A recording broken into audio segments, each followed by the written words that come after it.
What is up, everybody? Welcome to another Let's Talk. And the game we're looking at today is Bladed Fury. This game comes from Next Studios. It's available now on the Switch, Xbox, PS4, and PC. So if you are looking for this game, you can find it. You can pretty much find it pretty much anywhere. This game did come out back in 2018 on Steam. It's just now making its way to consoles this year. And one of the things that I liked about this game off top, and it caught me when I watched the trailer, was the art style. I'm a huge fan of the Vanillaware games, and this reminded me of those titles so much, and I looked forward to jumping into it. Now, it's action-based. It's kind of like a action 2D side-scrolling game, and it's one of those games that I thought while playing it, it does bring up a lot of cool gameplay aspects.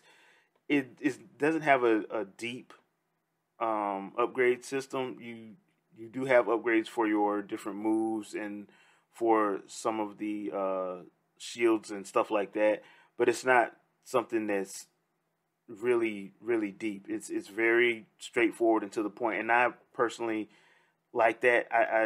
I don't think you need to have a PhD to do game menus and upgrade trees and stuff like that. I think they should be straightforward and to the point and easy to read and all that stuff. So that's one of those things. Now, this game does have platforming elements in it.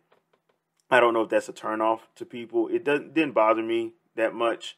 There are a few puzzles, a couple of interesting ones too. Actually, there was one that got me a little bit, but they're pretty much, if you think about it, they're pretty easy to figure out. So it's not like it's gonna be something that you're gonna be scratching your head and wondering why you can't figure it out. I thought they were interesting for what they wanted to do. Now, on the gameplay aspect, man, I love the gameplay of this title. The enemies are varied, and they have varying ways to defeat them, and they can trip you up if you are not careful or if you are overly aggressive. So it's one of those games where easy to pick up, challenging to master. Not hard to master, but challenging, because you can lose if you are not paying attention. I love the boss battles in this game. The bosses are huge, and they have differing patterns, and it's a whole lot of fun fighting them. Plus, after most of those boss battles, you get to use their power, which is actually pretty cool as well. If I had any kind of complaint, and this is not really a complaint, it's just I noticed that it was odd. This game is deals with Chinese mythology, and it is in Mandarin. I think it's Mandarin or Cantonese. It's a Chinese language with subtitles, and I would have thought they would probably have like a dub for each of the regions. Now, most times I play games like that with the original with subtitles, so it doesn't really bother me. But I noticed that they didn't have an English dub, and they have a lot of different languages when you go and look through their language tree, but they don't have dubs for it, which could be a turnoff for some people. It's not for me. The other thing that I did notice while playing was, the platform elements, they're all right, but it's not for me per se.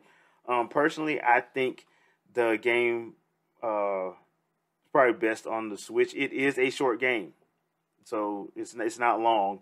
So I think it works best with the Switch because of the mobility factor of the Switch. It's probably perfect for like trips and stuff like that. Plus, it's not a battery drain. It's not a drain on the battery when you're playing. So there's that. Now, other than that, I just had a whole lot of fun playing it.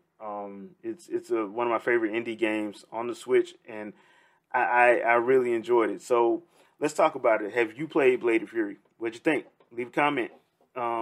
Also, if you like what you see on the channel, please leave a like and share it out. As always, thank you for your support. I really appreciate it, and I'll see you guys on the next Let's Talk. Peace out.